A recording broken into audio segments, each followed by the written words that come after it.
Assalamualaikum warahmatullahi wabarakatuh. Waalaikumsalam warahmatullahi Warahmatullahi wabarakatuh. wabarakatuh. Bismillahirrahmanirrahim. Alhamdulillahirabbil alamin wa bihi nasta'inu ala umuri dunya waddin. Wassalatu wassalamu ala asyrafil anbiya'i wal mursalin wa ala alihi washabbihi wa man tabi'ahu ila yaumiddin. Alhamdulillah hari ini saya mendengar suara Mbak Fira ya yang sudah 3 tahun tidak bertemu. Masa Umi? Oh iya ya, Mudah-mudahan tahun lebih. semua teman-teman yang join dalam kajian hari ini Allah berikan kesehatan, Allah berikan rezeki yang berkah, yang sendiri diberikan pasangan yang soleh, yang sudah berumah tangga diberikan rumah tangga yang sakinah, diberikan keturunan yang soleh-solehah. Mudah-mudahan kita istiqomah sampai akhir usia. Amin ya rabbal alamin. Tak lupa selawat dan salam kita sampaikan kepada kasih kita Rasulullah Shallallahu Alaihi Wasallam, di mana beliau bersabda, tafakkaru fi khalqillah wa la tafakkaru fi dzatillah. Apa artinya berfikirlah, pikirkanlah ciptaan-ciptaan Allah dan jangan pikirkan zatnya Allah. Jadi tafakkaru fi khalqillah, kita perhatikan ciptaan-ciptaan Allah. Tapi jangan kita pikirkan bagaimana sih bentuk Allah begitu. Mengapa tugas kita hanya satu iman, mengimani adanya Allah Subhanahu wa taala. Maka tema kita hari ini terkait dengan akidah, bagaimana mengenal Allah secara dalam, bagaimana mengenal Allah secara dekat gitu ya. Agar hati kita tenang, agar bertambahnya keimanan. Jadi kalau kita belum mengenal seseorang, kalau dengan manusia saja ada istilah tak kenal maka tak sayang, gitu. Tak kenal maka ta'aruf, tak kenal maka kenali, gitu kan. Jadi kalau pada manusia saja kita butuh kenalan, apalagi dengan Allah Subhanahu wa taala. Walaupun mungkin caranya akan berbeda, mungkin rasanya akan berbeda, mungkin ada hal-hal yang berbeda terkait bagaimana kita mencintai Allah, bagaimana kita mengenal Allah lebih dalam lagi. Mudah-mudahan kita termasuk umat Nabi Muhammad yang bisa mengenal Allah lebih dekat sehingga tetap bisa bersama beliau di surga nanti. Amin ya rabbal alamin. Ibu-ibu yang dirahmati Allah, ini adik-adik ya, karena banyak yang masih unyu-unyu wajahnya, masih kinis-kinis gitu ya. Ketika kita ingin mengenal Allah, maka ada hal yang perlu kita ketahui. Mungkin ada pertanyaan, kenapa sih harus mengenal Allah? Kita perlu tahu urgensi mengenal Allah. Apa urgensi mengenal Allah? Ada beberapa tema ya. Siapkan buku yang harus dicatat agar nanti tidak bingung. Jadi urgensi mengenal Allah itu, gitu ya. Karena pertama itu akan menjadikan kita memiliki dalil yang kuat, gitu.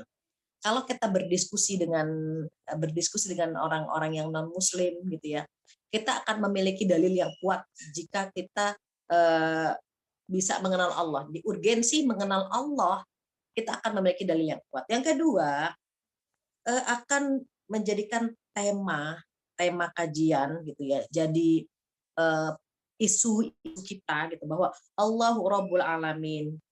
Allah itu yang menciptakan alam semesta ini. Jadi nggak ada lagi yang menyaingi Allah karena Allah itu merupakan zat satu-satunya yang menciptakan langit dan bumi. Jadi kalau misalnya ada yang mengatakan Tuhan itu 2 atau Tuhan itu 3, oh itu kita batalkan.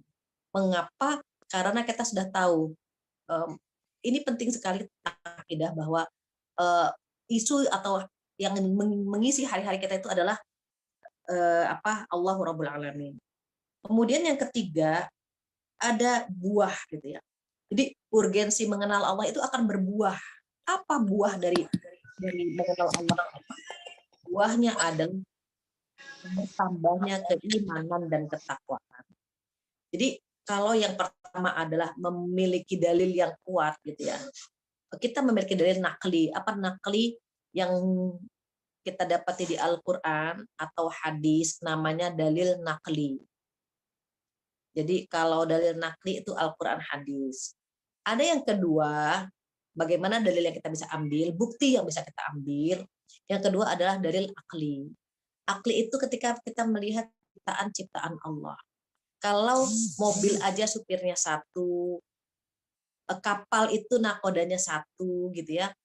Bisa dibayangkan kalau nakoda ada 2, yang satu mau ke kanan, yang mau satu mau ke kiri, supir pun demikian, driver gitu ya.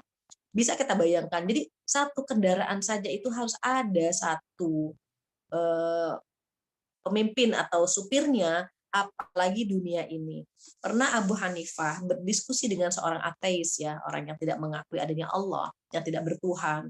Eh, Abu Hanifah coba bertanya, lihat lautan seluas ini. Kita berada di kapalnya.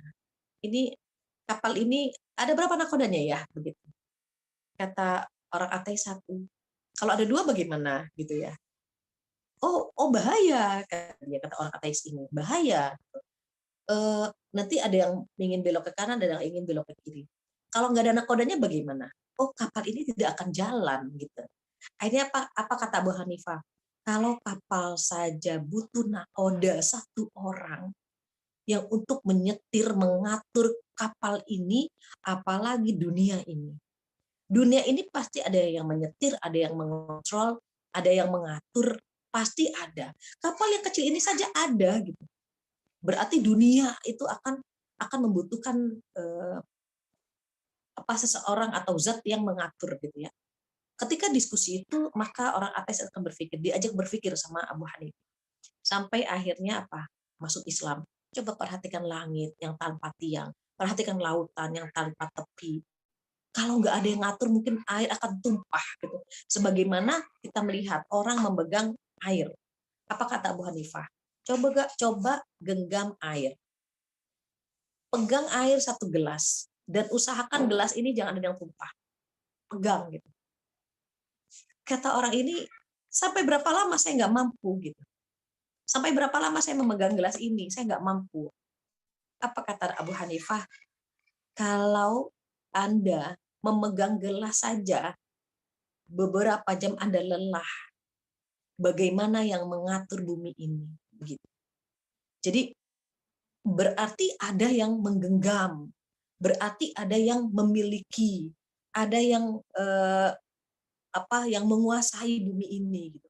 Siapa lagi kalau bukan Allah yang menciptakan? Maka ada kalimat la sinatu wala naum, gitu ya, yang tidak ngantuk dan tidak tidur. Kita megang gelas, ngantuk sedikit airnya tumpah. Mengapa? Karena kita manusia, tetapi Allah Subhanahu wa taala itu menggenggam langit dan bumi tanpa ngantuk, tanpa tidur, padahal yang digenggam luasnya luar biasa. Maka ketika kita ingin harus mengenal Allah lebih dalam, tadi manfaatnya agar kita bertambah keimanan, kita bertambah ketakwaan. Ada seorang teman saya dokter kandungan. Dia bilang apa? Dulu agama saya biasa-biasa saja, Ibu. Saya sholat, saya puasa, sebatas itu saja. Sampai akhirnya dia bilang apa? Saya menjadi dokter kandungan. Ketika saya mempelajari dalam kandungan manusia, ada manusia di dalam manusia. Kemudian dari embrio proses lagi, dari segumpal sperma menjadi segumpal darah menjadi segumpal daging menjadi makhluk yang Allah ciptakan. Dia bilang, ya Allah Ibu, saya di situ merasakan betapa besarnya Allah. Siapa yang mau menumbuhkan dari segumpal sperma menjadi segumpal darah menjadi segumpal daging, dia bilang, dan sampai segumpal daging itu menjadi makhluk lain gitu. Kalau bukan Allah yang menjadikan proses ini, kita nggak mampu. Akhirnya apa dia bilang? Setelah saya mempelajari ini, saya benar-benar begitu dekat dengan Allah. Nggak mampu kita, Ibu. Sampai ibu yang hamil, dia bilang, ibu yang hamil itu merasakan kontraksi. Ada yang tidak merasakan kontraksi. Bisa dibayangkan, Bu, dia bilang, kalau ada orang ke toilet, orang pengen pipis, orang pengen BAB gitu ya, BAK mau BAB, itu kalau nggak ada kontraksi, itu pakai suntikan semua hidup kita, ya Allah Ibu, dia bilang. Seorang ibu yang mau melahirkan nggak ada kontraksi aja kita induksi, kita kita suntik gitu ya, kita sesar gitu. Bayangkan kalau setiap hari kita ke kamar mandi. Saya langsung berpikir bagaimana kalau kita ke kamar mandi, nggak ada kontraksi, nggak ada dorongan ingin ke toilet, nggak ada keinginan untuk BAK atau BAB. Apa kita harus dioperasi setiap hari? Apa kita harus disesar setiap hari untuk ke kamar mandi? Gitu. Betapa yang Allah ciptakan luar biasa. Maka buah dari dalil yang ada ya, baik dalil nakli Al-Qur'an dan hadis atau dalil nakli akli dari akal pikiran kita, atau dalil fitri, fitrah kita. Fitrah kita, apa kata Rasulullah? Kullu mauludin yuladu alal fitrah, fa'abawahu yuhawidanihi aw yunasiranihi aw yumajjisani. Setiap bayi yang terlahir dia memiliki potensi tauhid. Fitrahnya dia menyembah Allah. Fitrahnya dia mengenal Allah. Namun kedua orang tuanya lah yang menjadikan dia Yahudi, Nasrani, atau Majusi. Maka kita bisa perhatikan dalil keberadaan Allah Subhanahu wa taala itu bisa lewat nakli, ayat Al-Qur'an dan hadis, bisa akli, akal pikiran, dan bisa fitri. Fitri itu fitrah kita untuk mencari sosok gitu ya, mencari zat yang menciptakan gitu. Seperti Nabi Ibrahim misalnya contohnya, ainallah, di mana Allah gitu. Mencari siapa yang menciptakan langit dan bumi, siapa yang menciptakan dia, siapa yang memberikan rezeki, dan begitu seterusnya. Kemudian ketika kita merasakan gitu ya, adanya adanya ketakwaan, keimanan gitu, maka hasil atau buah dari dalil-dalil yang ada, maka kita akan merasakan beberapa perasaan. Yang pertama adalah bebas. Oh, ada Allah toh gitu. Oh, kita nggak terikat dengan apapun, kita nggak perlu melakukan apapun, toh ada Allah. Kita merasa bebas gitu ya, kita merasa tenang. Kemudian yang kedua, itminan. Itminan itu ada kenyamanan. Itminan itu ada ketenangan. Jadi kalau misalnya begini, mohon maaf sekali, kita terkadang galau, terkadang kita merasa takdir saya tahun depan bagaimana, pasangan saya siapa, apakah nanti Allah akan memberikan keturunan, atau ada hal-hal yang terkait dengan rezeki gitu ya. Padahal kita tahu bahwa rezeki Allah itu ada yang sudah dijamin. Ini sekedar wacana saja. Ketika kita belum mengenal Allah, rasa ragu ada, rasa gundah, rasa galau. Tetapi ketika kita mengenal Allah lebih dekat, bahwa Allah itu maha menjamin gitu ya, terkait dengan rezeki. Mengapa? Karena Allah berfirman dalam Al-Quran, a'udzubillahi minasyaitonirrajim, wa ma min dabbatin illa 'alallahi rizquha. Jadi tidaklah makhluk melata di bumi ini kecuali sudah ditentukan rezekinya. Jadi rizki yang pertama adalah rizki yang sudah dijamin oleh Allah Subhanahu wa taala. Almarhum Syekh Ali Jabir ya, Syekh Ali Jabir pernah cerita ketika ada seorang pria sakit ya, sudah tidak sadarkan diri, koma gitu ya, berbulan-bulan. Tiba-tiba dia bangun gitu. Tiba-tiba dia sadar, minta dibelikan nasi Padang. Keluarganya kaget. Dia sadar gitu. Oh, dia tersiuman. Oh, dia gitu ya. Akhirnya tiba-tiba nasi Padang gitu, kita belikan nasi Padang. Diberikan sama keluarganya. Kemudian dia makan. Kemudian setelah selesai makan, dia pamit minta maaf gitu ya. Kemudian dia meninggal. Keluarganya bingung gitu. Kok dia sadar hanya untuk makan nasi Padang gitu. Mengapa? Karena rezeki yang sudah dijamin dari Allah, jatahnya dia itu belum dinikmati gitu. Jadi rezeki dengan ajal itu berdempetan, berdekatan. Kalau masih ada rezeki, dia hidup. Kalau rezekinya habis, dia meninggal gitu. Artinya rezekinya dia masih ada, makanya dibangunkan sama Allah untuk menikmati nasi Padang.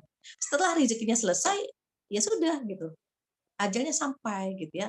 Jadi kalau kita melihat, kalau kita memperhatikan, oh rezeki sudah dijamin, iya, itu rezeki yang pertama.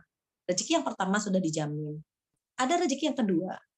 Rezeki yang kedua adalah yang didapat karena hasil kerja keras kita. Kita kerja keras, kita menjemput rezeki, entah berbisnis, entah mengajar, entah ke kantor gitu, kita menjemput rezeki. Dari usaha kita, Allah mengirimkan rezeki. Dan sebaik-baik rezeki adalah yang dihasilkan dari keringatnya dia sendiri. Maka dia mendapatkan apa yang dia cari, apa yang dia kejar, apa yang dia jemput. Itu rezeki nomor 2. Ada rezeki yang ketiga, yaitu rezeki yang didapat karena kedekatan dia kepada Allah. Contohnya misalnya dia sholat duha 2 rakaat, dia membaca surat Al-Waqiah, dia bersedekah. Ketika dia melakukan itu semua, mengharapkan ridho Allah, mengharapkan cinta Allah, maka Allah akan memberikan rezeki dari arah yang tidak terduga. Allah akan mengantar rezekinya dengan cara yang tidak pernah kita sangka-sangka. Dan bahkan mungkin kita akan dibuat tercengang gitu ya. Mengapa? Karena kita menyerahkan semua urusan kita kepada Allah. Jika kita menyerahkan semua urusan kepada Allah, maka Allah akan menghandle semua urusan. Maka orang yang kenal dengan Allah, dekat dengan Allah, dia akan mendapatkan ketenangan. Ada ketenangan dalam dirinya. Insya Allah apa yang kita jemput akan Allah berikan. Insya Allah apa yang kita usahakan akan diberikan. Insya Allah apa yang kita korbankan atau apa yang kita persembahkan untuk Allah walaupun belum sempurna akan mendatangkan kebaikan. Maka ada ketenangan di sana. Apa yang ketiga? Al-barakat, keberkahan. Jadi dengan bertambahnya iman dan takwa, gitu ya, dengan bertambahnya iman dan takwa, maka pertama kita mendapatkan kebebasan, gitu ya, merdeka, nggak terikat dengan apapun. Yang kedua kita mendapatkan ketenangan. Yang ketiga kita mendapatkan keberkahan. Apa berkah? Berkah itu sesuatu yang kalau kita genggam itu dia mengajak kita untuk dekat kepada Allah, itu berkah. Apa saja yang kita genggam, apa saja, entah itu rezeki, entah itu ilmu, entah itu anak-anak, jabatan, apapun gitu ya. Itu keberkahan itu mengontrol kita, mengajak kita untuk dekat kepada Allah Subhanahu wa taala. Maka ibu-ibu, adik-adik semuanya untuk saling mengingatkan ketika berdoa jangan tinggalkan kalimat berkah. Jadi kalau misalnya ya Allah berikanlah hamba rezeki, ya Allahumma rzuqna rizqan halalan tayyiban mubarakan wasi'an. Ada kalimat mubarakah.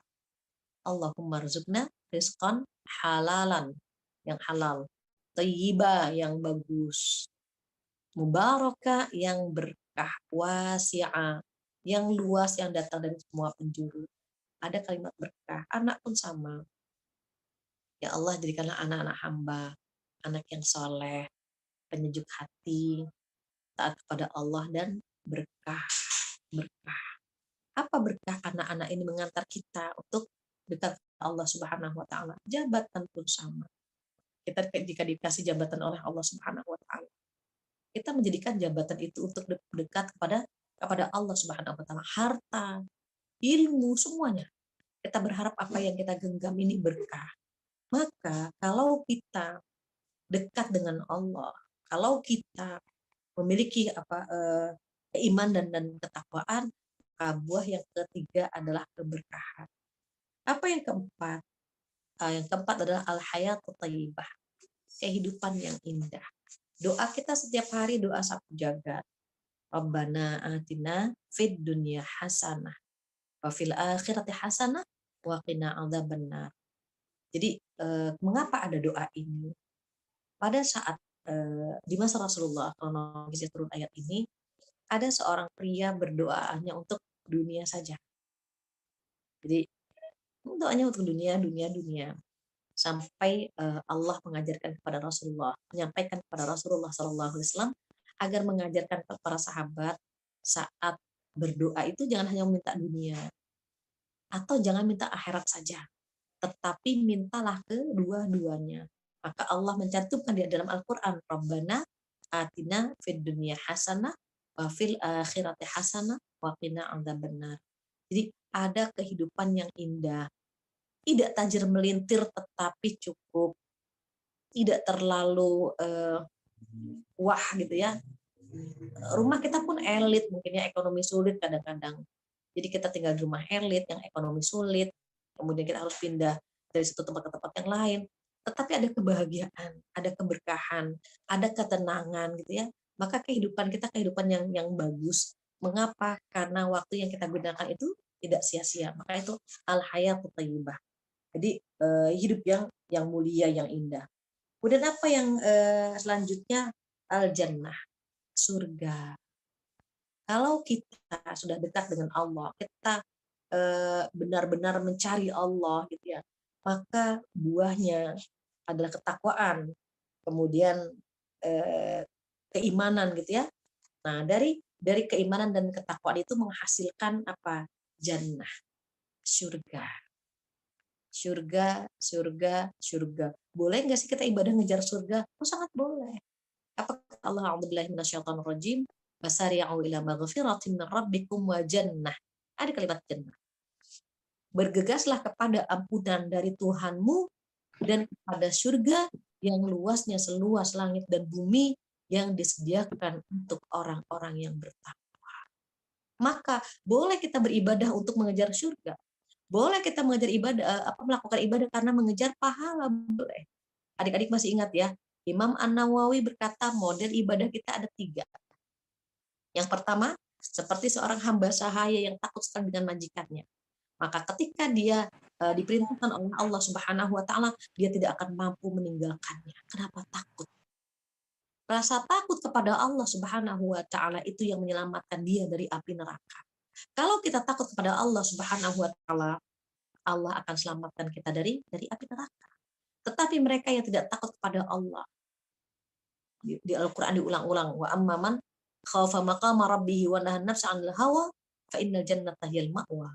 Jadi kalau misalnya kita takut kepada Allah, kemudian menahan hawa nafsu kita, maka surga tempatnya. Sebaliknya, kalau mereka melampaui batas gitu ya, kemudian mengikuti hawa nafsu, maka neraka tempatnya. Jadi kalau kita levelnya di kelas takut, nggak apa-apa.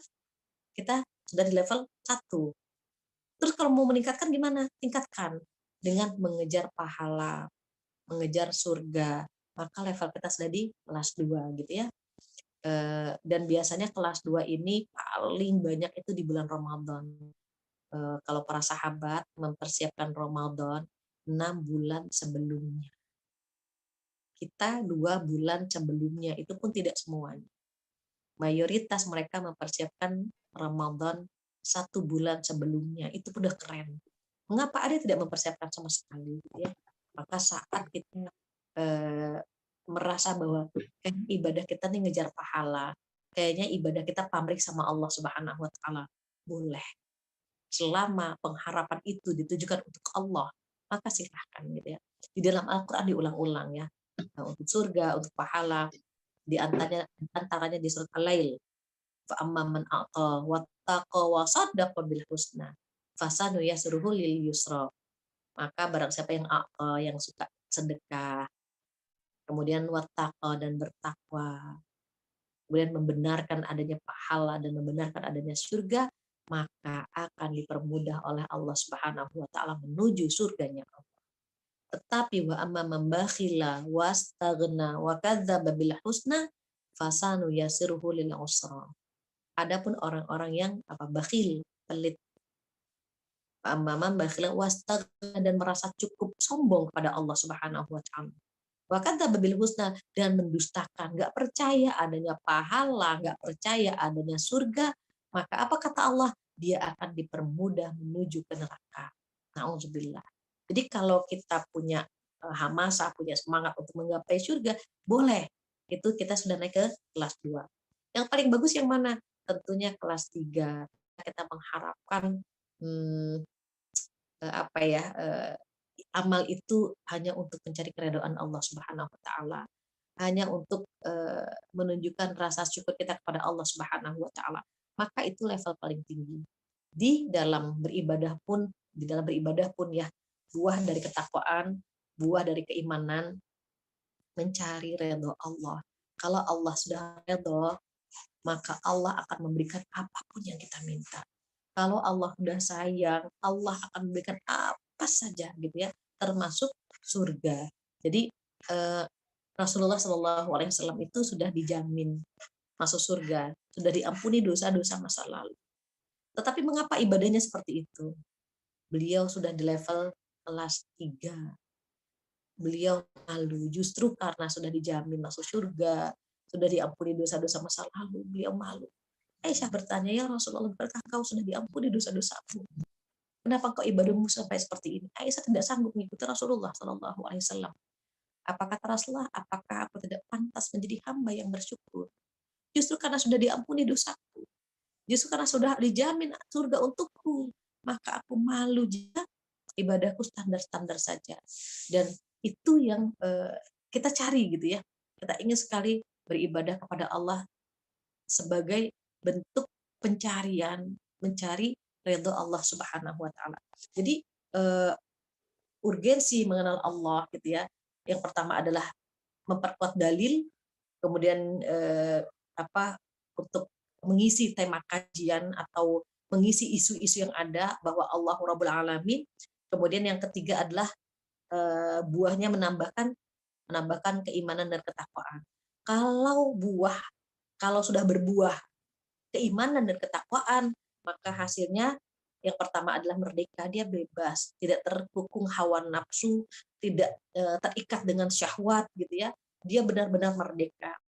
Yang kedua apa? Ketenangan jiwa. Dia merasa tenang, dia merasa nyaman. Kenapa? Ada Allah gitu ya. Dia nggak pernah merasa sendiri. Mengapa? Karena dia yakin in kullu nafsin lamma 'alaiha hafidh. Setiap yang berjiwa itu pasti ada yang mendampinginya, pasti ada yang menjaganya. Maka dia yakin itu, ketenangan dia akan dapatkan. Yang ketiga adalah keberkahan. Usia, rizki, jabatan, ilmu, anak-anak, semua yang dia genggam ada keberkahan di dalamnya. Kemudian yang keempat adalah al-hayatu thayyibah. Kehidupan yang indah, kehidupan yang mulia, kehidupan yang bahagia gitu ya. Dan yang keenam, kelima al-jannah, surga. Baru yang terakhir mardhatillah, redho dari Allah. Redhoan dari Allah Subhanahu wa taala. Lantas mengapa kita terkadang enggan mengenal Allah lebih dalam? Mengapa kita begitu malas gitu ya untuk dekat kepada Allah, untuk merapat kepada Allah Subhanahu wa taala? Ada beberapa hal yang membuat kita enggan untuk dekat kepada Allah Subhanahu wa taala. Ada beberapa penyakit yang membuat kita tidak tidak tidak semangat gitu ya. Lesu, lemas gitu ya. Kalau lari ke Allah itu lemah sekali. Allah itu luar biasa. Coba kalau kita mengenal Allah. Allah itu baik banget. Sabar banget gitu ya. Saking sabarnya hambanya berbuat dosa kan nggak langsung diazab sama Allah. Allah itu manggil-manggil kita, hambaku, kalau kamu punya dosa datang kepadaku, mohon ampun. Kamu pernah ninggalin sholat, kamu pernah ninggalin puasa, kamu pernah tidak menutup aurat, lari kepadaku, minta tolong kepadaku. Kamu pernah syirik, apapun dosa yang kamu lakukan, lari kepadaku, kata Allah. Lari kepadaku. Sebesar apapun dosamu, aku akan mengampuninya. Gitu ya. Dalam hadis qudsi dikatakan apa? Seandainya hambaku datang membawa dosa seluas lautan, aku akan datang membawa ampunan seluas lautan gitu. Dan jika ada hambaku datang kepadaku membawa dosa seluas setinggi bukit, Allah pun akan membawa ampunan setinggi bukit itu pula. Bahkan jika ada hambaku datang kepadaku membawa dosa seluas langit dan bumi, apa kata Allah? Aku pun akan membawa ampunan seluas langit dan bumi. Tetapi kenyataannya mereka yang dipanggil sama Allah nggak datang. Ayo datang, mereka nggak taubat, mereka nggak mohon ampun, mereka tidak merayu Allah gitu ya. Sampai akhirnya apa? Allah masih sayang sama kita. Karena kita belum mohon ampun, sementara dosa sudah begitu banyak, maka Allah menggugurkannya. Allah menghapus dosa-dosa kita dengan caranya Allah. Bagaimana caranya Allah? Allah menggugurkannya dengan penyakit, dengan kehidupan yang sulit, dengan utang yang melilit, dengan ekonomi yang terjepit. Semua Allah berikan ke kita. Bagaimana? Kenapa Allah kirimkan itu? Untuk menggugurkan dosa-dosa kita.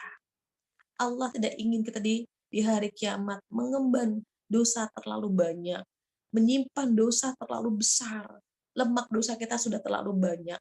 Makanya kita tertatih-tatih jatuh bangun kalau ingin dekat kepada Allah Subhanahu wa taala. Kita benar-benar jatuh bangun untuk merapat mendekat kepada Allah Subhanahu wa taala.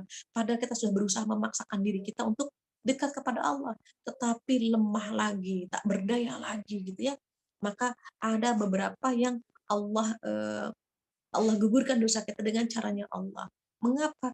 Karena Allah ingin agar kita tidak terlalu lama di neraka.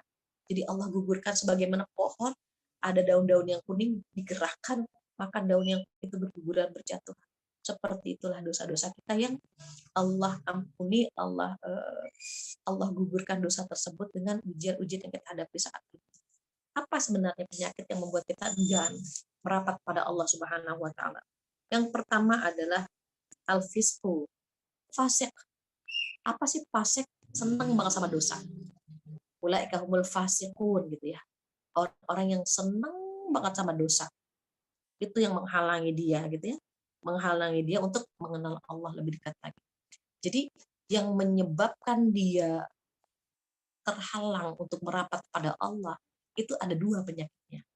Penyakit syahwat, penyakit syubhat. Syahwat itu hawa nafsu. Syubhat itu samar-samar. Jadi penghalang mengenal Allah itu dua penyakit ya. Penghalang mengenal Allah ada dua penyakit. Yang pertama penyakit syahwat, yang kedua penyakit syubhat.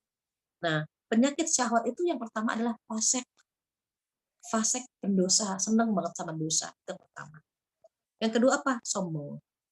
Orang yang sombong terhalang untuk mengenal Allah Subhanahu wa taala. Kemudian yang ketiga adalah zalim. Kalau kita berbuat kezaliman, zalim mengambil hak orang lain, zalim tidak menempatkan sesuatu pada tempatnya, baik itu zalim dari sisi nyawa, dari sisi harta ataupun kehormatan. Jadi zalim itu bisa kepada Allah, bisa kepada sesama. Kalau zalim kepada Allah itu syirik dan melakukan dosa besar, itu zalim kepada Allah. Bagaimana zalim kepada hamba? Zalim kepada hamba itu kemungkinan tiga. Zalim terhadap nyawanya, zalim terhadap hartanya, atau zalim terhadap kehormatannya. Kalau dia tidak, kalau dia membunuh orang lain, maka dia zalim terhadap nyawa orang lain. Dan kalau dia bunuh diri, maka dia zalim terhadap nyawanya dia sendiri. Harta pun demikian. Kalau dia merampok, dia korupsi, dia mencuri, dia meminjam tapi tidak dibayar dengan dia tidak membayar, dia zalim terhadap harta orang lain. Namun jika dia tidak menunaikan zakat, sesungguhnya dia zalim pada hartanya dia sendiri. Lantas bagaimana dengan zalim kepada kehormatan?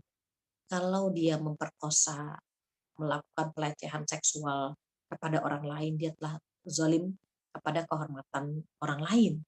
Tetapi ketika dia berzina atau LGBT, maka dia telah melakukan kezaliman terhadap dirinya sendiri. Zalim ini yang menghalangi seseorang untuk mengenal Allah. Nauzubillah. Maka apa kata Rasulullah? Wattaqi da'watal madrum. Takutlah dengan doa orang yang terzalimi, karena nggak ada pembatas antara dia dengan Allah. Maka itu penyakit yang ketiga. Apa penyakit yang keempat? Al-kadhib, dusta, bohong. Sering bohong, bohong lagi, janji-janjinya nggak ditepati, PHP semuanya gitu ya, maka itu akan menghalangi kita untuk mengenal Allah. Yang terakhir, yang kelima adalah kasratul ma'asi, terlalu banyak maksiat. Maksiat itu hobi gitu, hobi banget sama maksiat, berbuat maksiat ya, itu penyakit syahwat. Apa penyakit syubhat? Kalau penyakit syahwat ada 5, penyakit syubhat ada 4. Jadi syubhat itu penyakit ragu-ragu, ragu ya, itu termasuk penyakit. Apa yang pertama? Al-jahlu, kebodohan. Makanya kita disuruh ngaji, kita disuruh menuntut ilmu. Talabul ilmi fardhatun 'ala kulli muslim. Menuntut ilmu itu wajib bagi setiap orang Islam. Contohnya apa sih penyakit ragu gini? Katanya perempuan kalau nggak pakai contoh nggak ini ya, nggak nempel. Gini, kalau kita kumpul dengan ibu-ibu, ada yang komentar begini, aduh tadi saya kan di rumah wudhu, udah batal apa belum ya? Gitu, dia ragu kan? Temannya nyeletuk, udah kalau ragu wudhu aja gitu kan. Nah, kenapa dia ragu? Karena dia nggak tahu, jahlu, al-jahlu bodoh gitu ya. Karena dia tidak punya ilmu. Orang yang sudah tahu ilmunya, ketika dia berangkat dari rumah berwudu, kemudian menuju ke kantor, di kantor dia ragu, batal atau tidak, maka jawabannya tidak gitu. Jadi kalau dalam pengadilan ada kalimat praduga tak bersalah, maka sama batal atau tidak, tidak batal, dia langsung sholat saja salat zuhur, begitu. Sebaliknya kalau dia bingung, tadi saya di rumah wudu apa tidak? Tidak juga. Misalnya dia ragu, tadi berangkat ke habis mandi wudu apa enggak ya? Enggak. Berarti kita kalau mau sholat duha ya wudu dulu gitu. Itu yang dimaksud dengan penyakit kedua, yaitu ragu gitu ya, ada keraguan gitu. Kalau penyakit pertama kan syahwat, hawa nafsu. Kalau penyakit kedua ini penyakit keraguan. Ini penyakit yang mampu menghalangi kita untuk dekat dengan Allah, menghalang kita untuk mengenal Allah gitu. Maka orang yang ragu itu perlu menuntut ilmu gitu ya. Penyebabnya tadi. Jadi penyakit pertama adalah al-jahlu. Yang kemudian yang kedua adalah itiab, ragu-ragu. Jadi begini apa begini, syirik itu boleh apa enggak gitu. Ya enggak boleh gitu. Tapi kalau orang yang enggak tahu kan enggak apa-apa kali. Makanya ada istilah beti, beda tipis gitu ya, beda tipis antara ikhlas dengan ria gitu ya. Kalau kalau kalau kita yakin, kalau kita sudah tahu itu nggak boleh, langsung begitu gitu ya.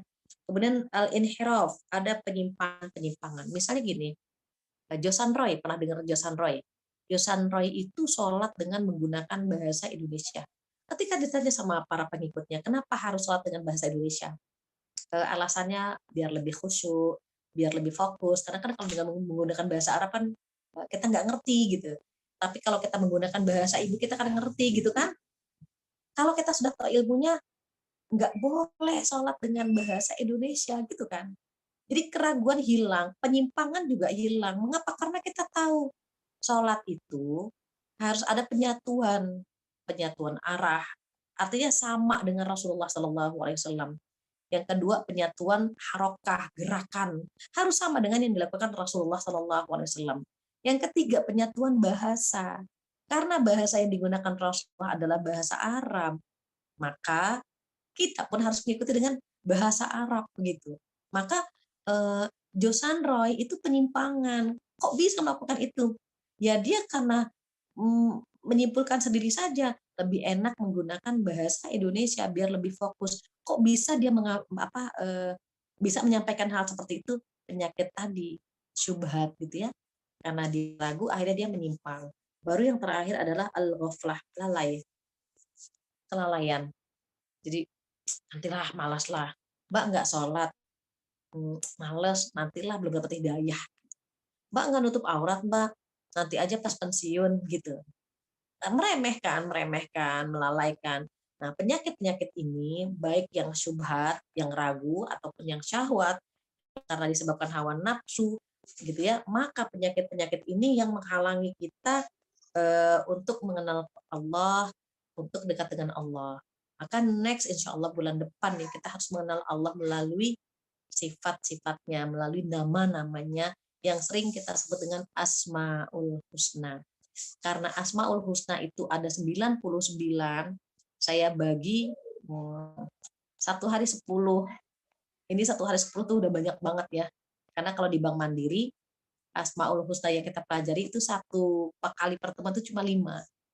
Satu kali pertemuan hanya 5 Asmaul Husna. Dan itu pun kita hafalkan. Kenapa? Kata Rasul begini, barang siapa yang menghafal Asmaul Husna, memahaminya dan mengamalkannya, maka dia bisa masuk surga dari pintu mana saja yang dia mau. Dan kita ingin mengenal Allah lewat Asmaul Husna. Allahu a'lam bishawab. Mungkin itu Mbak Fira yang bisa saya sampaikan. Nggak terasa ya, jam 1:30 kurang 10 atau kurang 7 menit. Mungkin ada sisa waktu yang ada, bisa ditanyakan, bisa ditambahkan, bisa dikurangi. Silakan Mbak Fira. Ya, alhamdulillah. Masya Allah banget nih yang disampaikan oleh Ustazah. Sebelum buka tanya jawab, tadi saya internetnya nggak stabil, Umi. Jadi mau nanya, yang syahwat itu yang pertama kan fasik. Yang kedua tuh apa ya, Umi? Sombong. Yang ketiga zolim. Oh, sombong. Iya, tadi mati internetnya. Ah, Oke. ya. Alhamdulillah. Ya, teman-teman, silakan dibuka sesi tanya jawab. Mau raise hand? Bagi yang ingin bertanya langsung silakan atau chat nanti saya bacakan. Ini ada dari Meisara. Assalamualaikum Umi, bagaimana cara kita untuk teguh kepada iman Islam kita? Contoh, sudah semangat dan berusaha untuk khusyuk dalam beribadah, lalu tiba-tiba ada satu titik kita lalai ataupun malas dalam beribadah. Bagaimana cara bangkit lagi untuk tetap istiqomah dan khusyuk beribadah? Terima kasih Umi. Iya, sama-sama. Sudah saya sebut tadi di awal bahwa kita tuh jatuh bangun gitu ya. Kita jatuh bangun, kita sudah memaksakan pokoknya harus duha, pokoknya harus baca Quran gitu ya. Kita sudah memantapkan, tetapi setan menghantam kita dari kiri, dari kanan, dari depan, belakang, atas, bawah, menghantam sampai kita terjatuh, kita terpapar, dan kita nggak berdaya. Terus apakah kalau kita sudah tepar, udah nggak berdaya, kita diam saja, bangun lagi. Nanti dipukul lagi, kita jatuh lagi. Jatuh, bangun, merapat kepada Allah Subhanahu wa Ta'ala. Terus cara istiqomahnya bagaimana? Al-Ma'surat. Itu yang pertama. Zikir pagi petang. Adik-adik pernah tahu nggak? Al-Ma'surat ini gini.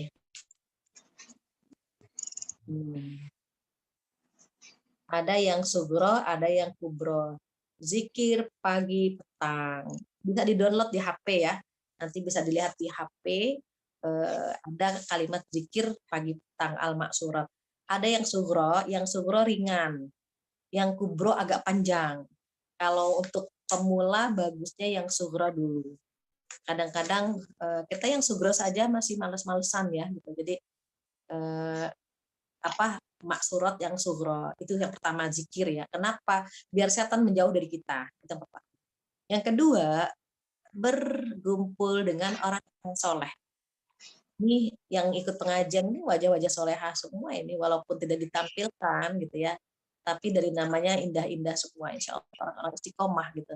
Jadi kita berkumpul dengan orang-orang istiqomah, orang-orang yang soleha, orang-orang baik-baik gitu ya. Kita kumpullah dengan bersama mereka.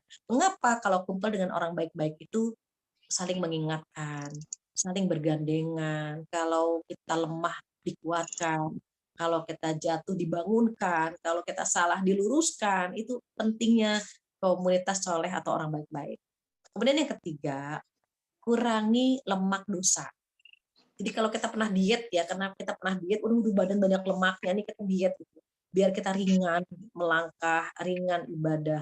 Sesungguhnya ada lemak dosa yang bikin kita terkadang nggak berdaya gitu.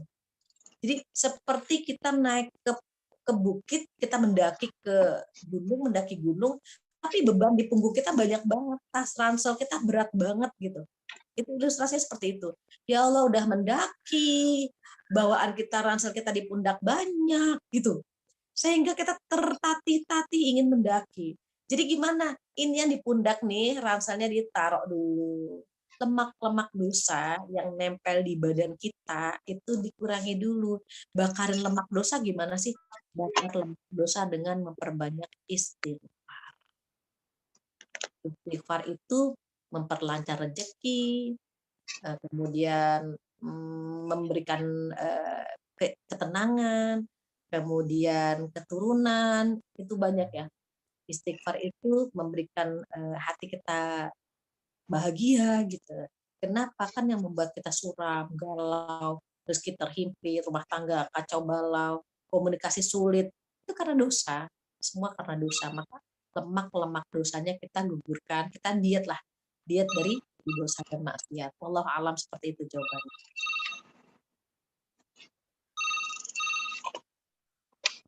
Ada lagi Mbak Vira? Ya. Iya. Saya pikir internetnya iya suka stabil. Pertanyaan dari Mbak Dewi Masita. Ada titipan pertanyaan. Kalau sholat sunnah boleh pakai niat bahasa Indonesia? Niat itu yang di dalam hati. Saya bagian atas yang bukan anak bukan istri. Anjana ke di sebulan gak boleh masuk. Ya. Niat itu, saya ingatkan lagi, niat itu yang di dalam hati.